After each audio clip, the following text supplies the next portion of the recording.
Nation news live lead story. ഇന്ന് lead story ചർച്ച ചെയ്യുന്നത് ശബരിമല സ്വർണ്ണക്കൊള്ള കേസിൽ പോറ്റിയെ കസ്റ്റഡിയിൽ വിട്ടിരിക്കുകയാണ്. നിർണായകമായ തെളിവുകളാണ് ലഭിച്ചിരിക്കുന്നത് എന്നാണ് നേഷൻ ന്യൂസ് ലൈവിന് ലഭിക്കുന്ന സൂചനകൾ. 2 കിലോ സ്വർണം കൈവശപ്പെടുത്തിയിരിക്കുന്നു. ഉത്തരവുകൾ ലംഘിച്ച് സ്വർണം കടത്തിയെന്നും പ്രത്യേക അന്വേഷണ സംഘത്തിന്റെ റിപ്പോർട്ട്. ശബരിമല സ്വർണ്ണക്കൊള്ള കേസിൽ പോറ്റിയെ കസ്റ്റഡിയിൽ വിട്ടിരിക്കുകയാണ്. തന്നെ കുടുക്കിയെന്നും കുടുക്കിയവരെ നിയമത്തിന് മുന്നിൽ കൊണ്ടുവരുമെന്നും പ്രതികരണം. ബാംഗ്ലൂരുവിലും ഹൈദരാബാദിലും തെളിവെടുപ്പ് നടത്താൻ SIT മുന്നോട്ടിറങ്ങുന്നു. എന്താണ് ശബരിമല കൊള്ളക്കേസിലെ നിർണായകമായ പോറ്റിയുടെ തെളിവുകൾ എന്ന് ഈ വീഡിയോ ചർച്ച ചെയ്യുന്നു. പ്രിയ പ്രേക്ഷകർ, വീഡിയോ പൂർണ്ണമായും കാണുക. ശബരിമല സ്വർണ്ണ കവർച്ച കേസിൽ അറസ്റ്റിലായ സ്പോൺസർ ഉണ്ണികൃഷ്ണൻ പോറ്റിയെ പ്രത്യേക അന്വേഷണ സംഘത്തിന്റെ കസ്റ്റഡിയിൽ വിട്ടിരിക്കുന്നു. 14 ദിവസത്തേക്കാണ് പോറ്റിയെ കസ്റ്റഡിയിൽ വിട്ടത്. പത്തനംതിട്ട റാന്നി കോടതിയിൽ ഹാജരാക്കിയപ്പോഴാണ് കോടതി അന്വേഷണ സംഘത്തിന്റെ കസ്റ്റഡി അപേക്ഷ പരിഗണിച്ചത്. തുടർന്ന് കോടതി പോറ്റിയെ കസ്റ്റഡിയിൽ വിടുകയായിരുന്നു. അതിനിടയിൽ അഭിഭാഷകനോട് സംസാരിക്കാൻ ഉണ്ണികൃഷ്ണൻ പോറ്റിക്ക് 10 മിനിറ്റ് സമയവും അനുവദിച്ചു. അടച്ചിട്ട കോടതി മുറിയിലെ വാദം കേൾക്കലിന് ശേഷമാണ് പ്രത്യേക അന്വേഷണ സംഘത്തിന്റെ അഭ്യർത്ഥന മാനിച്ച് ഉണ്ണികൃഷ്ണൻ പോറ്റിയെ 14 ദിവസത്തേക്ക് കസ്റ്റഡിയിൽ വിട്ടത്. വ്യാഴാഴ്ച കസ്റ്റഡിയിലെടുത്ത ഉണ്ണികൃഷ്ണൻ പോറ്റിയെ രഹസ്യ കേന്ദ്രത്തിൽ മണിക്കൂറുകൾ നീണ്ട ചോദ്യം ചെയ്യലിനൊടുവിൽ ഇന്ന് പുലർച്ചെയാണ് അറസ്റ്റ് ചെയ്തത്. തുടർന്ന് തിരുവനന്തപുരം ക്രൈംബ്രാഞ്ച് ഓഫീസിൽ നിന്ന് റാന്നി കോടതിയിൽ ഹാജരാക്കുകയായിരുന്നു. SITയുടെ ആദ്യ തെളിവെടുപ്പ് ബാംഗ്ലൂരുവിൽ നിന്നാണ് സൂചന. കോടതിയിൽ നിന്നിറക്കി വൈദ്യപരിശോധന പൂർത്തിയാക്കി തിരുവനന്തപുരത്തേക്ക് കൊണ്ടുപോകും. അന്വേഷണ സംഘം പോറ്റിയുമായി ഉടൻ തെളിവെടുപ്പിന് പോയേക്കും. ഉണ്ണികൃഷ്ണൻ പോറ്റിയെ കസ്റ്റഡിയിൽ ലഭിച്ച സാഹചര്യത്തിലാണ് ഈ നീക്കം. Advocate Wilson Venatt, advocate Levin Thomas എന്നിവരാണ് ഉണ്ണികൃഷ്ണൻ പോറ്റിക്ക് വേണ്ടി ഹാജരായത്. അടച്ച മുറിയിലാണ് കേസ് പരിഗണിച്ചത് എന്നാണ് അറിയാൻ കഴിയുന്നതും. അന്വേഷണ ഉദ്യോഗസ്ഥരും അഭിഭാഷകരും പ്രതിയും മാത്രമായിരുന്നു കോടതിയിലുണ്ടായിരുന്നത്. 2 കിലോ സ്വർണം ഉണ്ണികൃഷ്ണൻ പോറ്റി കൈവശപ്പെടുത്തിയെന്നാണ് SIT റിപ്പോർട്ടിൽ പറയുന്നത്. കൈവശപ്പെടുത്തിയ സ്വർണം വീണ്ടെടുക്കാൻ കസ്റ്റഡി അനിവാര്യമാണെന്നും റിപ്പോർട്ടിലുണ്ട്. ഉണ്ണികൃഷ്ണൻ പോറ്റിയുടെ നടപടി ആചാരലംഘനമാണെന്നും കൂട്ടുപ്രതികളുടെ പങ്കടക്കം വ്യക്തമാക്കേണ്ടതുണ്ടെന്നുമാണ് അറസ്റ്റ് റിപ്പോർട്ടിലുള്ളത്. സ്വർണ്ണക്കൊള്ളയിൽ സ്മാർട്ട് ക്രിയേഷന് പങ്കെന്നും അറസ്റ്റ് റിപ്പോർട്ടിലുണ്ടെന്നാണ് സൂചന. സ്മാർട്ട് ക്രിയേഷന്റെ സഹായത്തോടെയാണ് സ്വർണം വേർതിരിച്ചതെന്നും SIT അറസ്റ്റ് റിപ്പോർട്ടിൽ വ്യക്തമാക്കിയിരിക്കുന്നു. ഇതിനിടെ കസ്റ്റഡിയിൽ വിട്ടതിന് പിന്നാലെ മാധ്യമങ്ങളോട് ഉണ്ണികൃഷ്ണൻ പോറ്റി പ്രതികരിച്ചു. എന്നെ കുടുക്കിയവർ നിയമത്തിന് മുന്നിൽ വരുമെന്നായിരുന്നു ഉണ്ണികൃഷ്ണൻ പോറ്റിയുടെ പ്രതികരണം.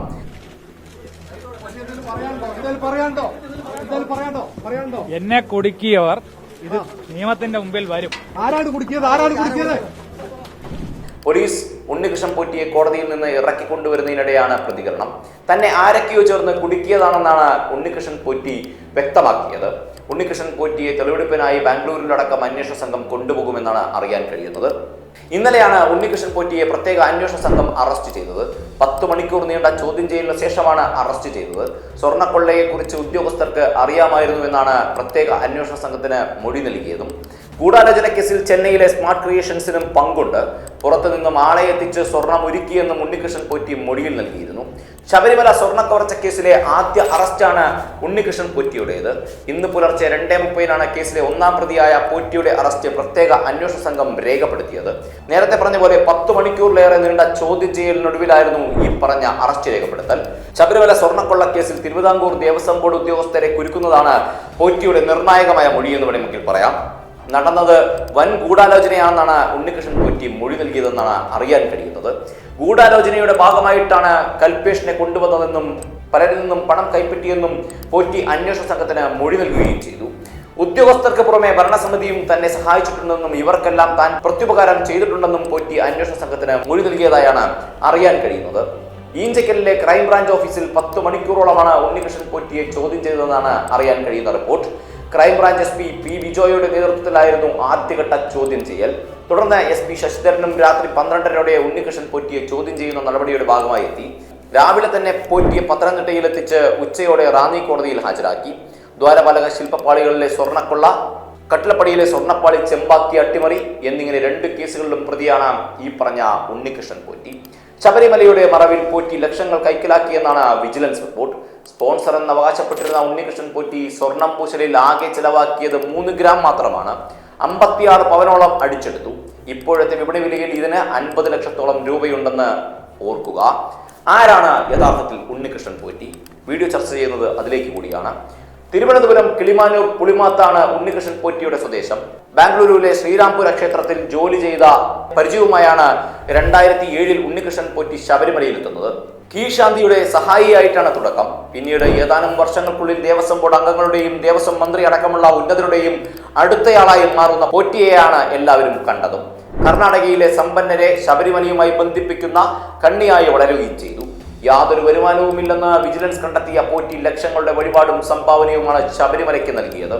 ഗൂഢാലോചനയും ആസൂത്രണവും എങ്ങനെയാണെന്ന് നോക്കാം. ആദ്യം ശബരിമലയിൽ സ്വർണം പൊതിഞ്ഞ വാതിൽ മാറ്റി പുതിയ വാതിൽ നിർമ്മിച്ച് സ്വർണം പൂശി നൽകി. ഇതിന്റെ യഥാർത്ഥ സ്പോൺസർ ബെല്ലാരി സ്വദേശി ഗോവർദ്ധൻ ആയിരുന്നുവെങ്കിലും നേതൃത്വം പോറ്റിക്കായിരുന്നു. 2017 പോറ്റി ക്ഷേത്ര അലങ്കാരം, പടിപൂജ, ഉദയാസ്തമന പൂജ, മേളം എന്നിവ നടത്തി. അന്നദാന മണ്ഡപത്തിന് ലിഫ്റ്റ് പണിതതിന് 10 ലക്ഷം രൂപ സംഭാവന നൽകി. 2017 തന്നെ 8.2 ലക്ഷം രൂപയുടെ ചെക്കും 17 ടൺ അരിയും 30 ടൺ പച്ചക്കറിയും പോറ്റി സംഭാവന നൽകി. ശബരിമലയിലെ 18ാം പടിക്ക് മണിമണ്ഡപം നിർമ്മിച്ചു നൽകുകയും മണിമണ്ഡപത്തിലേക്കുള്ള മണികൾ നിർമ്മിച്ചു നൽകുകയും ചെയ്തു. അന്നദാനത്തിനായി 2025 ജനുവരിയിൽ 6 ലക്ഷം രൂപ നൽകി. 2025 മകരവിളക്കിനോടനുബന്ധിച്ച് 10 ലക്ഷം രൂപയും ഉണ്ണികൃഷ്ണൻ പോറ്റി സംഭാവന നൽകി. ഇതുകൂടാതെ ചെറുതും വലുതുമായ പല പ്രവർത്തികളും വഴിപാടുകളും നടത്തി. പലതിന്റെയും യഥാർത്ഥ സ്പോൺസർമാർ മറ്റു വ്യക്തികളായിരുന്നുവെങ്കിലും എല്ലാത്തിനും നേതൃത്വം പോറ്റിക്കായിരുന്നു. ഈ മുഴുവൻ ഇടപാടുകളും വീണ്ടും അന്വേഷിക്കണമെന്ന് ദേവസ്വം വിജിലൻസ് ശുപാർശ ചെയ്തിട്ടുണ്ട്.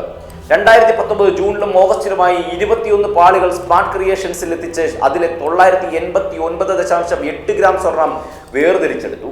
ഇതിൽ 394.9 ഗ്രാം സ്വർണം ഉപയോഗിച്ച് ദ്വാരപാലക ശില്പങ്ങളിൽ വീണ്ടും ഗോൾഡ് പ്ലേറ്റിംഗ് നടത്തിയെന്നാണ് സ്മാർട്ട് ക്രിയേഷൻ സിഇഒ പങ്കജ് ഭണ്ഡാരിയുടെ മൊഴി. 109 ഗ്രാം സ്വർണം സ്മാർട്ട് ക്രിയേഷൻസിന് കൂലിയായി എടുത്തു. ബാക്കി 474.99 ഗ്രാം സ്വർണം പോറ്റി ചുമതലപ്പെടുത്തിയ പ്രതിനിധി എന്ന് പറയപ്പെടുന്ന കൽപേഷിന് ഖരരൂപത്തിൽ കൈമാറി. ഇത് ഇതുവരെ ശബരിമലയിൽ തിരികെ എത്തിയിട്ടില്ല. അതായത് വിജയമല്യ വഴിപാടായി ചാർത്തിയ 24 കാരറ്റ് തനിത്തങ്കത്തിൽ 474.99 ഗ്രാം സ്വർണം ഉണ്ണികൃഷ്ണൻ പോറ്റി അപഹരിച്ചു എന്ന് വേണമെങ്കിൽ പറയാം. ഇതിനായി വലിയ ഗൂഢാലോചനയും ആസൂത്രണവും നടന്നു. സ്വർണ്ണപ്പാളികൾ സ്വന്തം ചെലവിൽ സ്വർണം പൂച്ചുമെന്ന ഉറപ്പിന് വിരുദ്ധമായി പലരിൽ നിന്നും സ്വർണവും പണവും ഉണ്ണികൃഷ്ണൻ പോറ്റി കൈപ്പറ്റി. ശബരിമല ശ്രീകോവിൽ ഭാഗങ്ങൾ പലയിടത്തും നിയമവിരുദ്ധമായി പ്രദർശിപ്പിച്ച് ലാഭവും ഉണ്ടാക്കി. ഇതാണ് ഉണ്ണികൃഷ്ണൻ പോറ്റി. ഇയാളെയാണ് പോലീസ് കസ്റ്റഡിയിലെടുത്തിരിക്കുന്നത്. നിർണായകമായ തെളിവുകൾ കേരളം കാത്തിരിക്കുന്നു. നിർണായകമായ ഇടപെടലുകൾ കേരളം കാത്തിരിക്കുന്നു. കേരള പോലീസ് അന്വേഷണം ഊർജിതമാക്കുന്നു. കേരള പോലീസിന്റെ അന്വേഷണം ന്യായമായ രീതിയിൽ നിയമസംഹിത ഉറപ്പുവരുത്തിക്കൊണ്ട് അന്വേഷണത്തിൽ ഒരു പാളിച്ച പോലുമില്ലാതെ കുറ്റവാളികളെ നിയമത്തിന്റെ മുമ്പിൽ കൊണ്ടുവരുമെന്ന് തന്നെ പ്രതീക്ഷിക്കാം. കേരളം കാതോർക്കുന്ന ആ വാർത്തയിലേക്ക് നമുക്ക് കാത്തിരിക്കാം. ആരൊക്കെയാണ് ഈ ഗൂഢാലോചനയുടെ പിന്നാമ്പുറങ്ങൾ എന്ന് നമുക്കറിയാം. നന്ദി, നമസ്കാരം.